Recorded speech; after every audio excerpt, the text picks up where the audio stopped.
لكم ذنوبكم ومن يطع الله ورسوله فقد فاز فوزا عظيما. أما بعد فإن خير الحديث كتاب الله وخير الهدي هدي محمد صلى الله عليه وسلم وشر الأمور محدثاتها وكل محدثة بدعة وكل بدعة ضلالة وكل ضلالة في النار. Jamaah yang saya muliakan,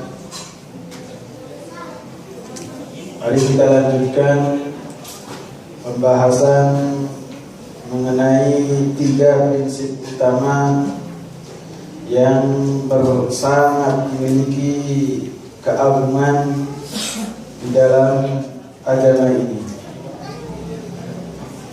Mana Pak Masuk? Halaman berapa? 62. Iya, halaman 62.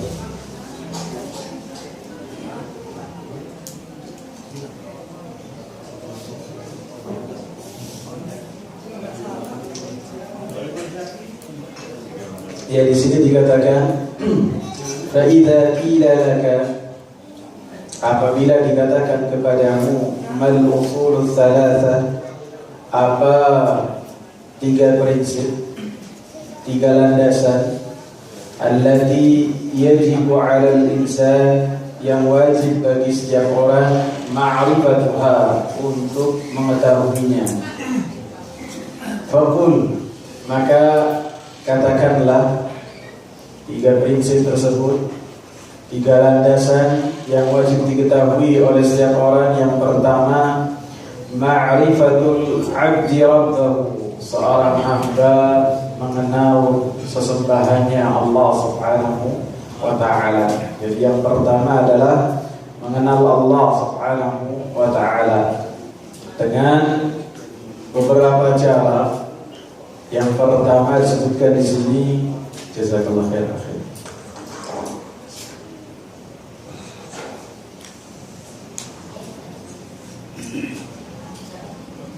Dengan yang pertama, memperhatikan dan bertafakkur dengan melihat, memperhatikan ciptaan-ciptaan Allah Subhanahu wa ta'ala.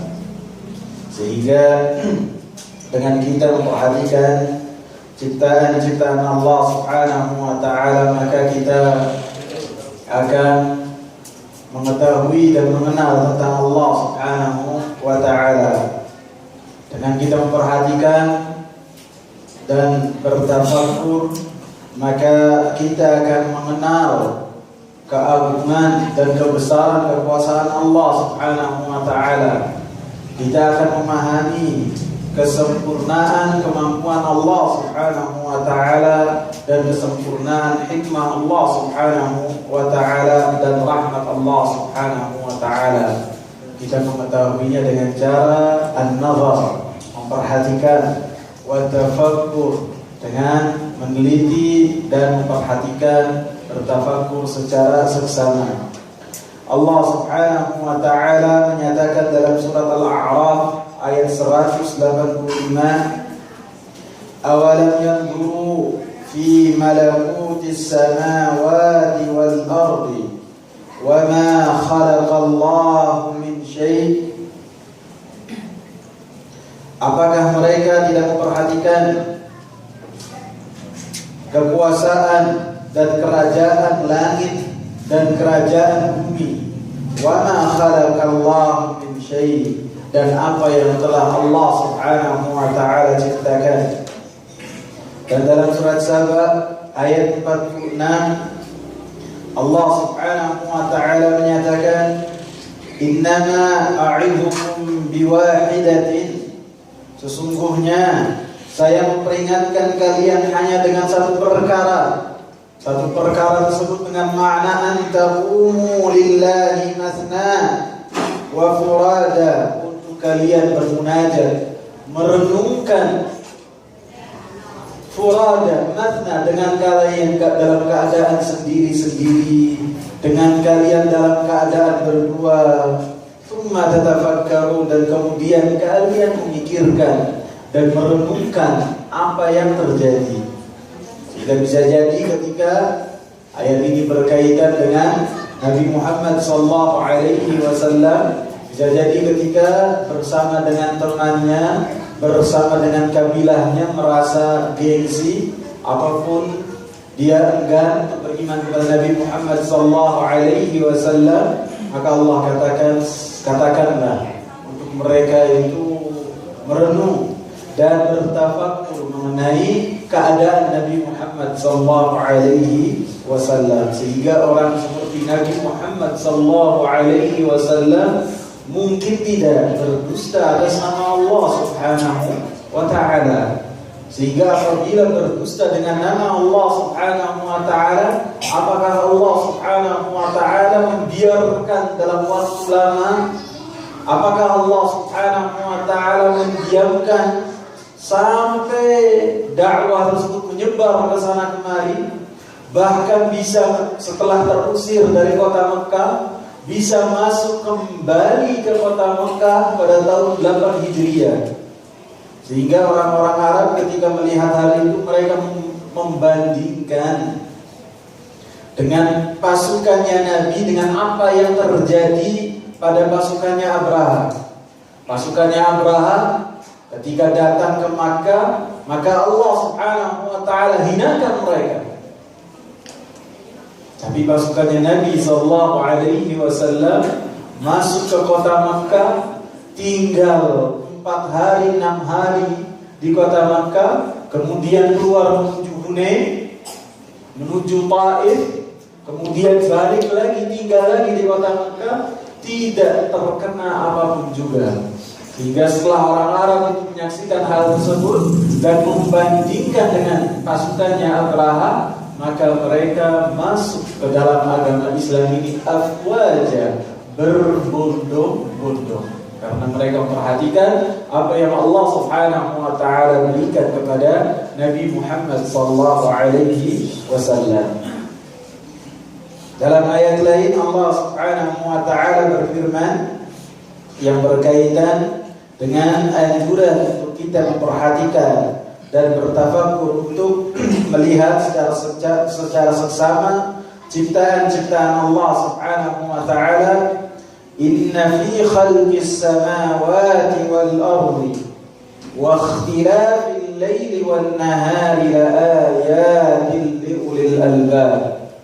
Sesungguhnya di dalam penciptaan langit-langit dan bumi, dan di dalam perbedaan malam dan siang, la ayat, itu adalah tanda-tanda kekuasaan Allah. Buat siapa? Liulil albab, untuk orang-orang yang mempunyai otak, untuk orang-orang yang mau berpikir. Di dalam ayat lain Allah Subhanahu wa Ta'ala menyatakan dalam surat Yunus ayat ke-6, Inna fi ikhtilafil laili wan nahari wa ma khalaqallahu fis samawati wal ardi la ayatin liqaumin yattaqun. Sesungguhnya di dalam perbedaan malam dan siang dan apa yang Allah Subhanahu wa Ta'ala ciptakan di langit dan di bumi, la ayat, salah satunya sebagai tanda-tanda kekuasaan Allah Subhanahu wa Ta'ala, liqaumin, untuk orang-orang yattaqun, yang mereka bertakwa kepada Allah Subhanahu wa Ta'ala. Kemudian dalam surat Al-Baqarah ayat 164 Allah Subhanahu wa Ta'ala nyatakan, Inna fi khalqis samawati wal ardi wa ikhtilafil laili wan nahari wal fulki alladhi tajri fil bahri bima yanfa'un nas wa ma anzalallahu minas samai min ma'in fa ahya bihi al-ardha ba'da mawtiha وبث فيها من كل دابة وتصريف الرياح والسحاب المسخر bainas samai wal ardi laayatin liqaumin ya'qilun. Sesungguhnya di dalam penciptaan langit-langit dan bumi, wa ikhtilafil laili, dan ketika di dalam perbedaan malam dan siang, wal fulkil lati tajri fil bahri, dan bahtera yang berjalan di lautan, bima yanfa'un nas, yang mengangkut untuk semuanya yang berkaitan dengan apa yang bermanfaat buat manusia. Wa ma anzalallahu minas sama, dan apa yang telah Allah Subhanahu wa ta'ala turunkan dari langit, mimma'in, berupa air, fa'ahya bihil arda ba'da mautiha, dan Allah Subhanahu wa ta'ala menghidupkan bumi setelah matinya, setelah kering. Wa batha fiha min kulli dabbah, dan Allah Subhanahu wa ta'ala tebarkan di muka bumi dengan berbagai macam hewan. Wa tasrifir riyahi was sahabil musakhkhari bainas samai wal ard, dan Allah Subhanahu wa ta'ala mengatur kisaran angin dan awan yang diatur oleh Allah Subhanahu wa ta'ala di antara langit dan bumi. La ayatin, itu semua tanda-tanda, bukti kekuasaan Allah Subhanahu wa ta'ala, liqaumi ya'qilun, untuk orang-orang yang memiliki akal. Sehingga dikatakan pada zaman jahiliyah ada seorang syair yang dikatakan oleh Rasulullah sallallahu alaihi wasallam bahwa itu adalah syair yang paling jujur, yang paling benar, ketika mengatakan fa fi kulli syai'in lahu ayah tadullu ala annahu wahid. Di dalam segala sesuatu yang kita lihat itu ada tanda bukti kekuasaan Allah Subhanahu wa ta'ala, yang menunjukkan bahwasanya Allah Subhanahu wa ta'ala adalah Esa, Allah Subhanahu wa ta'ala adalah mampu, dan Allah Subhanahu wa ta'ala adalah yang berhak disembah oleh para hamba-hambanya. Itu tercantum dalam yang tadi ayat saya bacakan, surat Al-Baqarah ayat 160-64. Dan pada ayat sebelumnya, ayat 163, Allah Subhanahu wa ta'ala menyatakan wa ilahukum ilahu wahidun. Terus apa lagi? Wa ilahukum ilahu wahid. Bukan, ini surat ayat 163. Sebentar.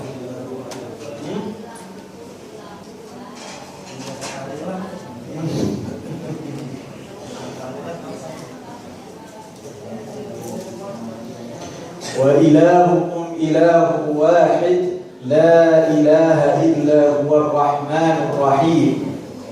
Jadi kalau hafalan Al-Quran yang paling sulit itu ketika dibaca yang paling ujung di sini, terus melanjutkan lembaran yang sesudahnya, itu yang paling sulit. Dan yang lebih sulit lagi ketika kita membaca yang di sini, terus kita bilang, kita uji orang yang kita tes ini baca sebelumnya, itu kesulitan, sulit sekali. Jadi di sini tadi ayat 163 Allah Subhanahu wa ta'ala menyatakan wa ilahukum ilahu wahid la ilaha illa huwar rahmanur rahim. Dan ilah kalian, Rabb kalian adalah satu, sembahan kalian adalah satu, la ilaha illa huwar rahmanur rahim. Dan tiada ilah yang berhak disembah kecuali Ar-Rahman Ar-Rahim, yaitu yang memiliki Ar-Rahman Ar-Rahmah, yaitu Allah Subhanahu wa ta'ala. Ketika anak belum baca ayat ini, pertama kali baca ayat ini, begitu baca masuk sini, setelah itu masuk ke sini, inna fi khalqis samawati wal ardh, pasti pertanyaan yang terlintas di kepala saya waktu itu, apa hubungannya ayat 163 langsung ke dalam penciptaan langit dan bumi. Setelah subhanallah gak lama punya kitab Taisir Kalimur Rahman, punya Imam Abdurrahman bin Nasir As-Sa'di rahimahullah, ketika beliau membahas tentang ayat ini, begitu sampai ayat 163 penasaran apa nih komentar al-imam. Gak tahu komentar al-imam, ma ahsan al-ittisal hadhihi al-ayat bima qablaha. Alangkah rapinya susunan ayat ini dengan sebelumnya. Makin gak ngerti lagi. Saya sebelumnya kan bingung. Begitu kata al-imam, ini sangat rapi sekali. Korelasinya sangat kelihatan sekali antara ayat 164 dengan ayat 163. Beliau mengatakan ketika yang pertama ditegaskan tentang uluhiyah Allah Subhanahu wa taala, dan ayat 164 ditegaskan tentang rububiyah Allah Subhanahu wa taala. Sehingga rububiyah Allah Subhanahu wa taala di dalamnya berkaitan dengan penciptaan Allah Subhanahu wa taala untuk alam semesta ini.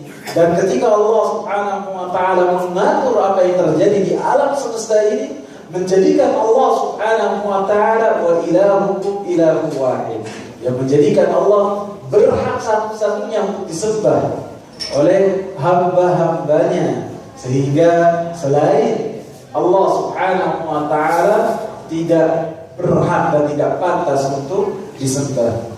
Sehingga ketika kita merujuk dalam tafsir kepada para ulama, maka kita akan dapat penawar yang berkaitan dengan apa yang ada di kepala kita.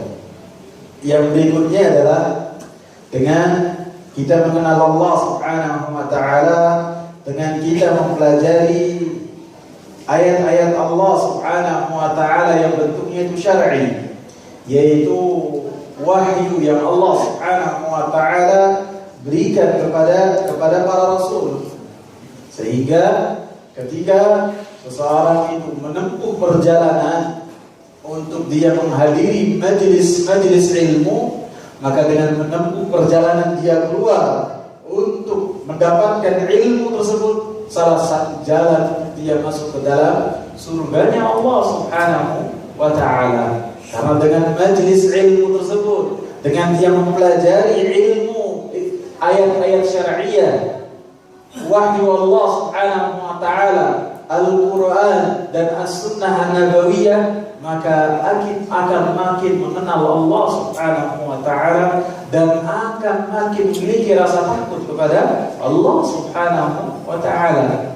Sehingga orang yang paling takut kepada Allah Subhanahu wa taala, mereka yang memiliki ilmu berupa wahyu Allah Subhanahu wa taala yang paling banyak.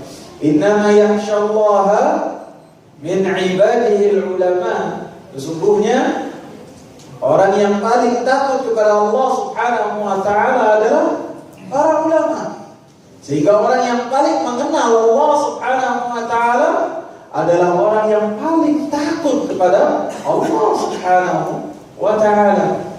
Sehingga orang yang paling takut kepada Allah Subhanahu wa taala adalah Nabiuna Muhammad sallallahu alaihi wasallam, karena beliaulah yang paling mengenal Allah Subhanahu wa taala, dan beliaulah yang paling memiliki rasa takut kepada Allah Subhanahu wa taala.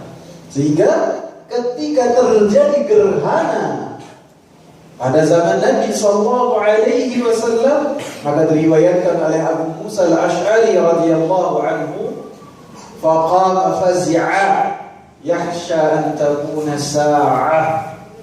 Maka beliau bangkit dari tempat duduknya, langsung berdiri, dan beliau takut apabila pada saat itu terjadi hari kiamat. Takut pada saat itu akan terjadi kehancuran. Sehingga beliau langsung berlari menuju masjid sampai selendang beliau itu terseret ke tanah. Sehingga beliau mengatakan, ya Bilal, alaina bismillah. Wahai Bilal, tenangkanlah kita ini. Dengan apa? Dengan ngobrol? Tidak. Dengan salat. dan bermunajat kepada Allah Subhanahu wa ta'ala. Sehingga Bilal mengumpulkan manusia. Kemudian Rasulullah sallallahu alaihi wasallam salat, dikatakan oleh Abu Musa al-Ash'ari radhiyallahu anhu, fa shalla bin nasi fa qama bi aqwali qiyamin wa ruku'in wa sujudin ma ra'aytuhu yaf'aluhu fi salatin qattu. Saya melihat Rasulullah salat bersama para sahabat dengan berdiri dengan sangat lama sekali. Diriwayatkan membaca dalam satu rakaat lebih dari 200 ayat. Kemudian ruku' bi'aqwali ruku'in, dengan ruku' yang sangat lama. Bahkan dikatakan oleh para perawi ruku'nya ini sama dengan berdirinya. Lama. Karena beliau mengatakan innama ju'ilatus salatu qurratu 'aini fis shalah. Sesungguhnya ketenangan itu saya dapat di dalam salat. Kebahagiaan itu kata Rasulullah diraih ketika beliau bermunajat kepada Allah Subhanahu wa ta'ala, ketika melihat sesuatu yang menjadikan hati Nabi sallallahu alaihi wasallam gundah, maka beliau langsung berlari menuju masjid untuk menunaikan salat, mendapatkan di dalamnya ketenangan. Azan dulu? Ya, silakan.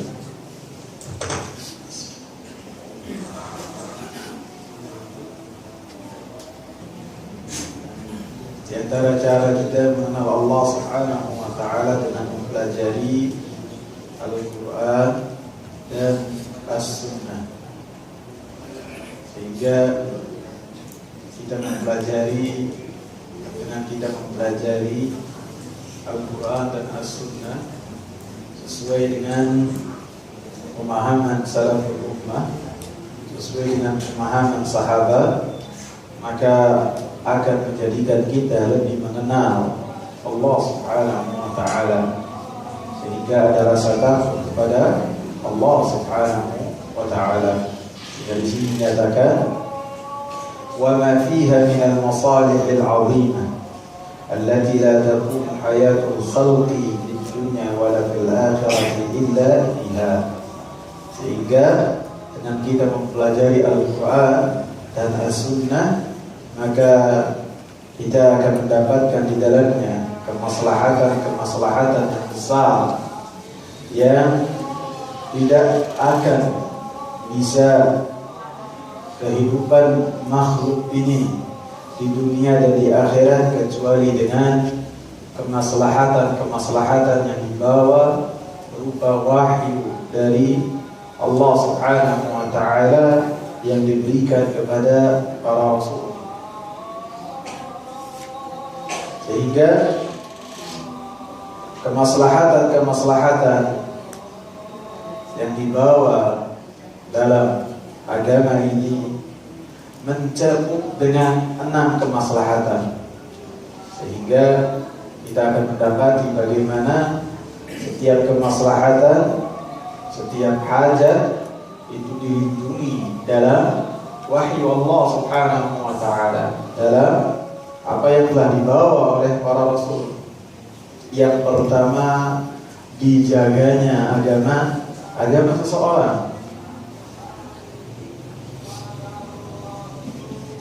sehingga ketika seorang menzalimi dirinya dengan melalaikan agamanya ataupun merusak akidahnya, maka itu adalah sebesar-besar kezaliman. Hingga Allah Subhanahu wa ta'ala menyatakan inna syirka la zulmun 'azim. Sesungguhnya kesyirikan adalah kezaliman yang sangat besar. Sehingga untuk menjaga kemaslahatan agama ini, seorang yang murtad itu harus diqisas dengan hukum bunuh. Rasulullah sallallahu alaihi wasallam menyatakan man baddala dinahu faqtuluh. Siapa yang dia itu mengganti agamanya murtad, maka faqtuluh, maka bunuhlah. Itu yang mengeksekusi haruslah ulil amri. Tidak boleh perorangan, kemudian dengan dia mengharap mendapat ridha Allah melakukan hal tersebut. Tidak boleh, harus ulil amri dan pemerintah yang berkuasa. Begitu juga dengan az-zanadiqah, orang-orang zindiq yang mereka ingin merusak Islam dengan mereka memakai baju Islam, sehingga kita tidak mungkin membiarkan orang kafir berbicara seperti orang-orang zindiq ini. Orang zindiq bisa berbicara dengan enak karena mereka dianggap oleh orang sekitar sebagai orang muslim, sehingga berkaitan dengan zanadiqah dan orang-orang zindiq juga harus dihukum dengan bunuh juga. Begitu juga dengan orang-orang sesat yang bisa menyesatkan orang lain dan berpengaruh menyesatkan orang lain, maka dibunuh juga. Ini untuk menjaga kemaslahatan agama. Yang kedua adalah menjaga kemaslahatan jiwa. Sehingga agama ini menjaga kemaslahatan jiwa seseorang, sehingga disyariatkan qisas bagi yang membunuh, dihukum dengan bunuh pula apabila dilakukan secara sengaja. Allah Subhanahu wa taala menyatakan walakum fil qisas hayat. Sesungguhnya walakum, untuk kalian dengan menegakkan qisas, dengan melaksanakan qisas hayat, ada kehidupan di dalamnya, karena akan terjaga jiwa seseorang. Yang berikutnya adalah dengan menjaga akal, kemaslahatan akal, biar akal ini bisa berpikir dengan jernih, bisa berpikir dengan benar melalui bimbingan wahyu Allah Subhanahu wa taala dan hadis-hadis Rasulullah sallallahu alaihi wasallam. Maka untuk menjaga kesempurnaan akal dan kesehatan akal diharamkan oleh Allah Subhanahu wa taala khamr dan yang semisal. Allah Subhanahu wa taala, Rasulullah mengatakan kullu muskirin haram, setiap yang memabukkan itu adalah haram, karena untuk menjaga akal, kemaslahatan akal tersebut. Yang berikutnya adalah untuk menjaga, termasuk dari maslahat yang besar yang dikatakan di sini adalah untuk menjaga kemaslahatan nasab seseorang, sehingga diharamkan oleh Allah Subhanahu wa taala zina, dan Allah Subhanahu wa taala memberikan had yang luar biasa, hukuman yang luar biasa. Untuk bujangan maka dihukum dengan cambuk 100 kali dan diasingkan selama 1 tahun. Adapun bagi orang yang sudah menikah, maka hukumannya adalah dirajam dengan ketentuan yang saksinya itu 4 dan melihat secara benar-benar, tidak hanya dhon dan dugaan-dugaan belaka, tidak. Sehingga sangat berat sekali hukumannya. Allah Subhanahu wa taala menyatakan wala taqrabuz zina innahu kana fahishatan wa sa'a sabila. Janganlah kalian dekati zina, karena sesungguhnya zina tersebut adalah kekejian dan tempat yang paling jelek. Allah Subhanahu wa taala menyatakan di dalam surat An-Nur ayat 2, az-zaniyatu waz-zani fajlidu kulla wahidin minhuma. Dan perempuan yang berzina dan lelaki yang berzina, maka cambuklah setiap seorang dari mereka dengan 100 cambuk. Sehingga untuk menjaga nasab seseorang, maka kemaslahatan nasab seseorang, Allah Subhanahu wa taala mewajibkan iddah untuk perempuan-perempuan setelah mereka berpisah dengan suaminya, supaya tidak bercampur air lelaki dengan lelaki yang lainnya dalam satu rahim. Allah Subhanahu wa taala menyatakan wal mutallaqat yatarabbasna bi anfusihinna thalathata quru. Orang-orang yang perempuan yang telah ditalak, maka hendaklah mereka menunggu untuk diri mereka tiga kali quru, 3 kali mereka datang bulan. Baik yang telah dicerai ataupun yang ditinggal mati oleh suaminya, maka harus ada iddah. Walladzina yatawaffawna minkum wa yadharuna azwajan yatarabbasna, dan orang-orang yang telah meninggal dunia dan meninggalkan istri-istri, maka hendaklah mereka mengambil masa iddahnya adalah 4 bulan 10 hari. Untuk yang dicerai itu berapa? 3 kali quru. Adapun yang ditinggal mati adalah berapa? 4 bulan 10 hari. Dengan ketentuan ketika ditinggalnya tidak dalam keadaan hamil.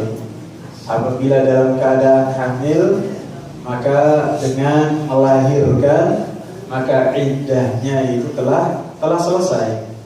Karena iddah itu disyariatkan untuk menjaga nasab seseorang biar tidak tercampur bau, sehingga ketika sudah melahirkan maka iddahnya itu sudah selesai.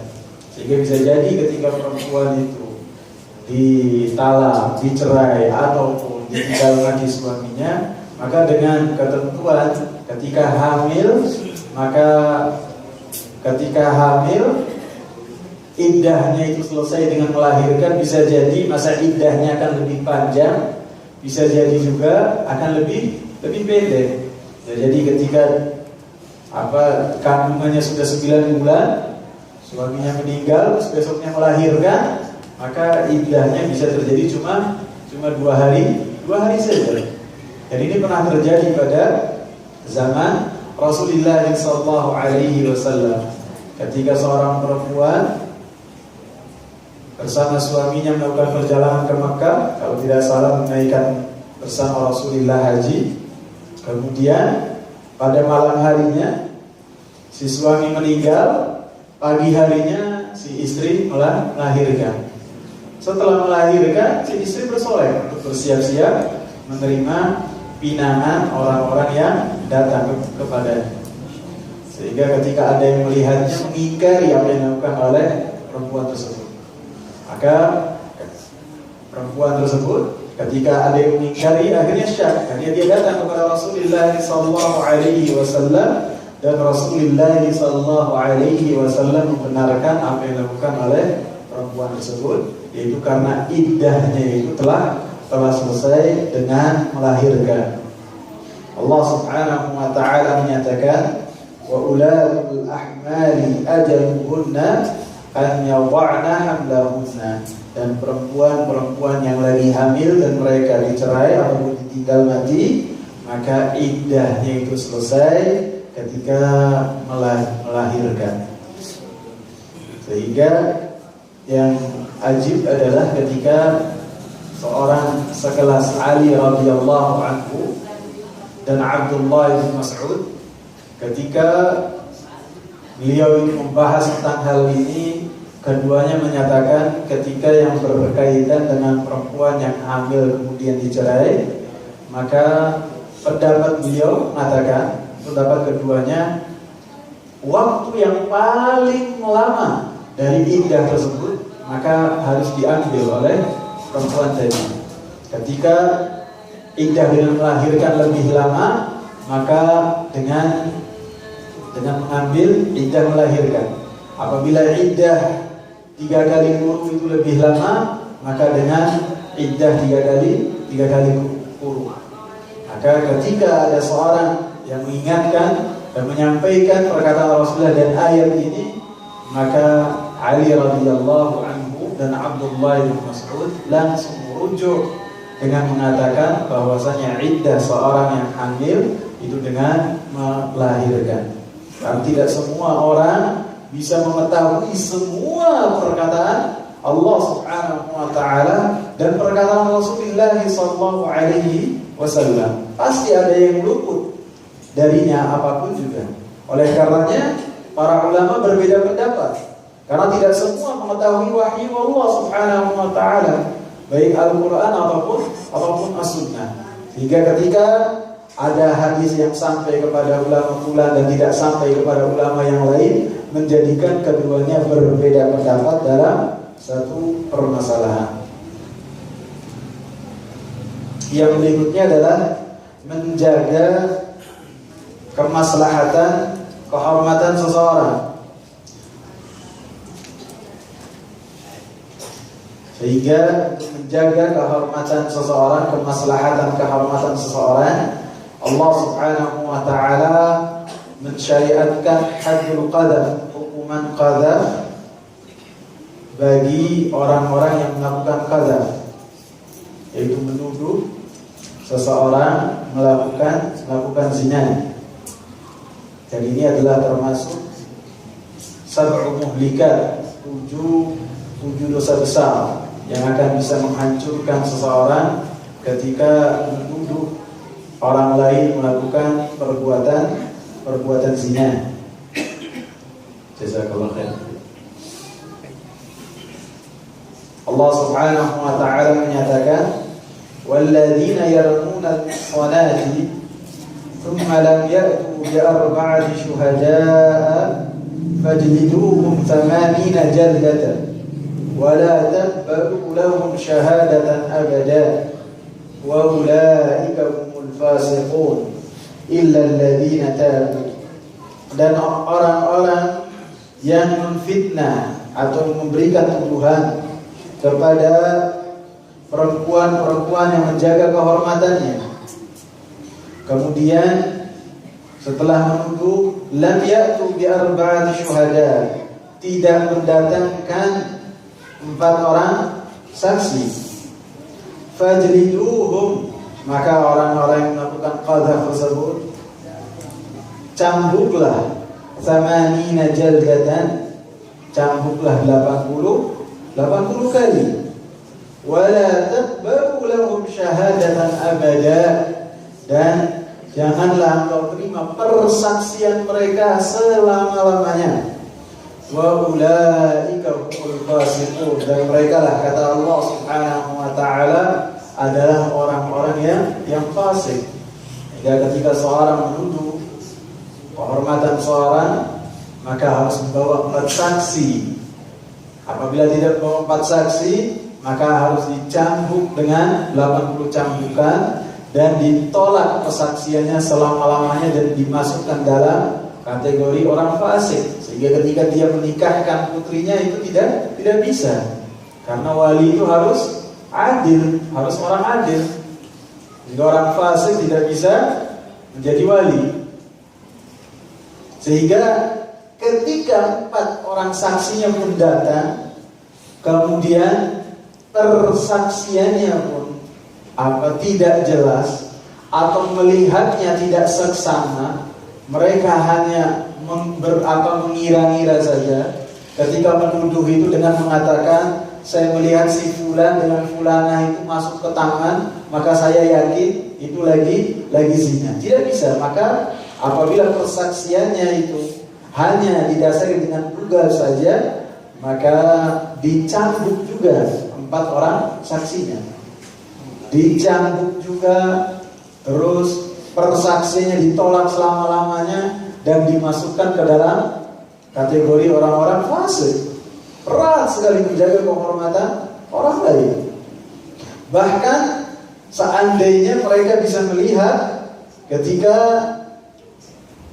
pas terjadi perzinahan, maka dikatakan oleh para ulama, dan ini perkataan Umar bin Khattab radhiyallahu anhu, maaf, tidak bisa ketika melihat hal tersebut langsung mengatakan mereka berzina, tidak bisa.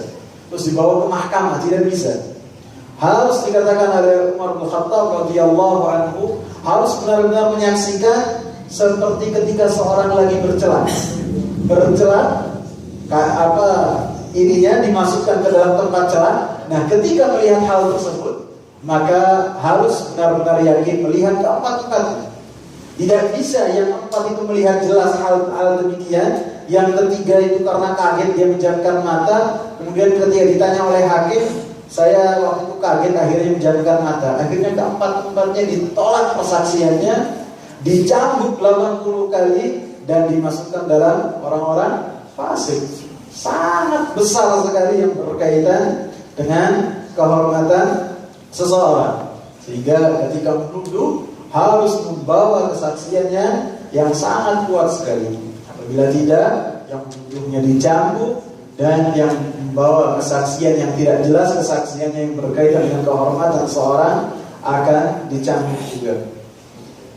Dan yang berikutnya yang keenam adalah yang berkaitan dengan kemaslahatan harta seseorang. Sehingga untuk menjaga kemaslahatan seseorang, harta seseorang, Allah Subhanahu wa taala mensyariatkan had sariqah, yaitu potong tangan bagi orang yang mencuri, yang tentu ada nisabnya, yaitu sekitar seperempat dinar.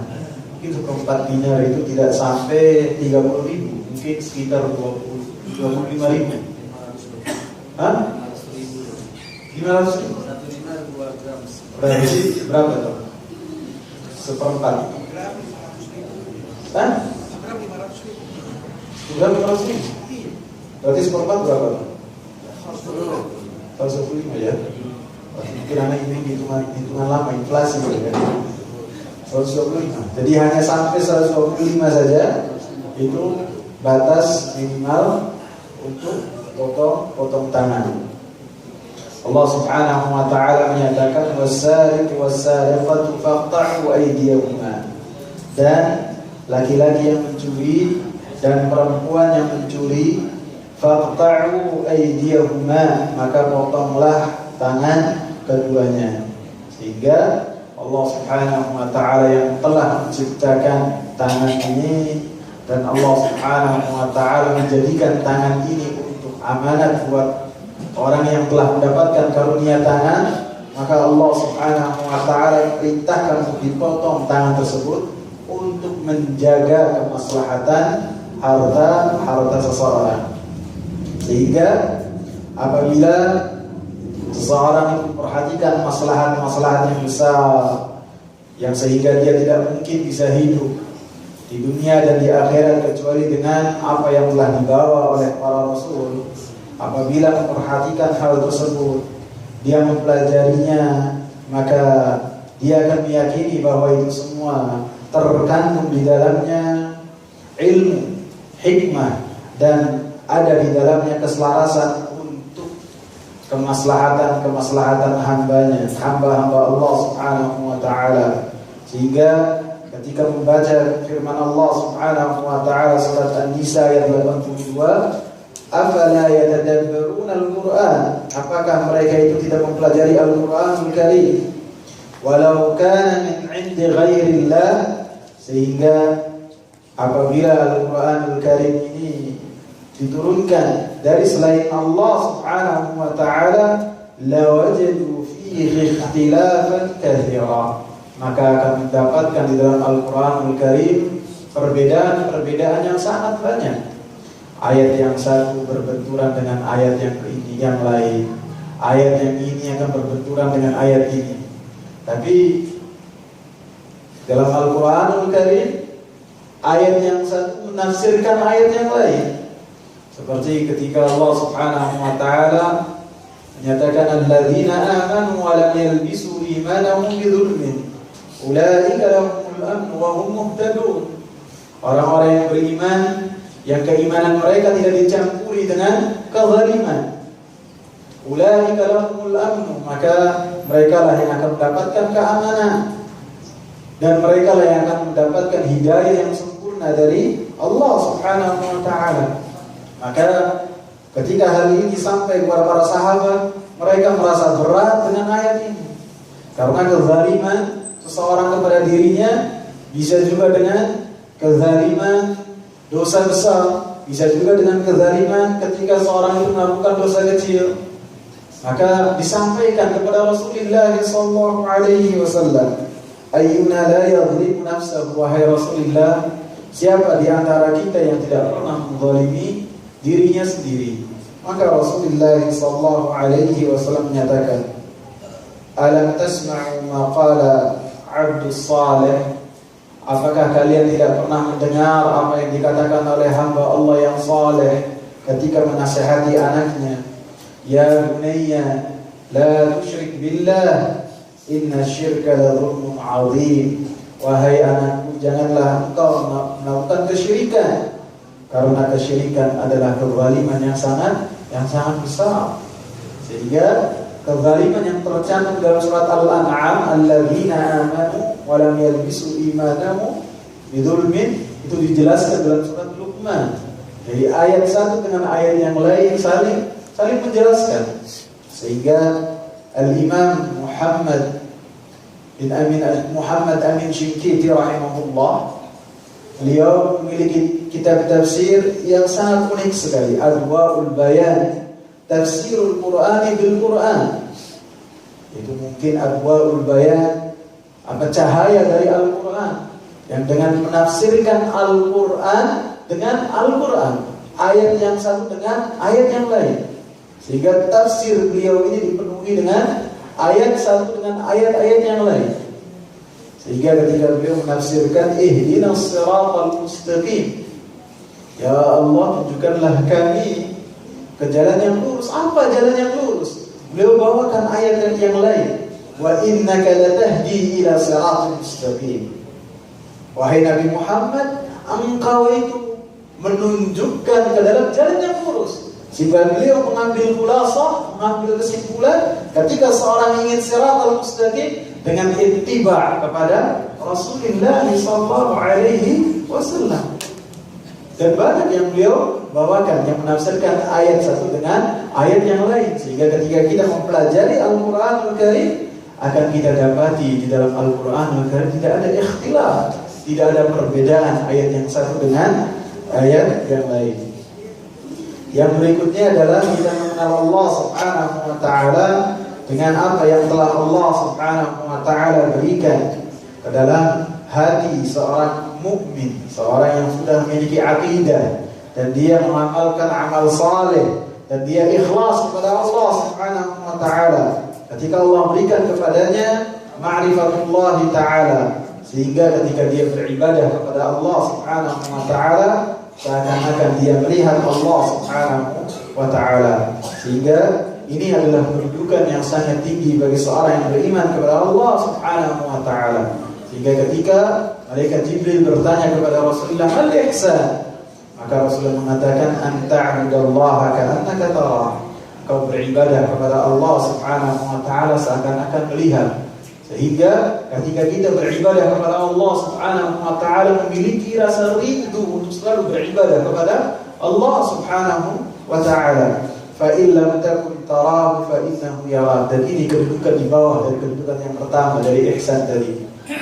Apabila engkau tidak mampu menghadirkan dalam dirimu kedudukan ihsan yang pertama, maka ketahuilah ketika beribadah kepada Allah, kau tidak mampu menghadirkan dalam dirimu, engkau melihat seakan-akan melihat Allah, maka fa innahu yarak.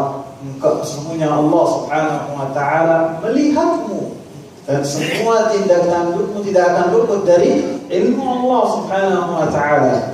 Jadi kedudukan yang kedua ini, beribadah kepada Allah Subhanahu wa taala dengan memiliki rasa rahbah, memiliki rasa takut kepada Allah Subhanahu wa taala, sehingga ketika beribadah kepada Allah Subhanahu wa taala, dia meyakini bahwasanya Allah Subhanahu wa taala melihat dan menyaksikan apa yang telah dia lakukan. Wallahu ta'ala a'lam. Pertanyaannya apa nih? Assalamualaikum warahmatullahi wabarakatuh. Waalaikumsalam warahmatullahi wabarakatuh. Ustaz, bolehkah mengganti dhamir dalam lafaz doa seperti dalam zikir pagi, petang yang berdhamir ana menjadi nahnu? Apabila diganti menjadi nahnu, maka wallahu ta'ala a'lam, tidak ada anjuran. Karena doa pagi dan petang itu Yang digantinya adalah apabila asbahna itu untuk pagi dan apabila amsayna itu untuk petang. Apabila untuk nahnu, maka seakan-akan di sini ada al-dzikir jama'i. Ada zikir jama'i. Jadi untuk yang berkaitan dengan doa pagi dan petang, wallahu taala alam, saya menyatakan itu tidak bisa dilakukan, tapi cukup menggunakan dhamir saya saja. Syukran wa jazakumullahu khairan wa anta kadzalik. Semoga apa yang saya bawakan bermanfaat. Subhanakallahumma wa bihamdika, asyhadu an la ilaha illa anta, astaghfiruka wa atubu ilaik. Assalamualaikum warahmatullahi wabarakatuh.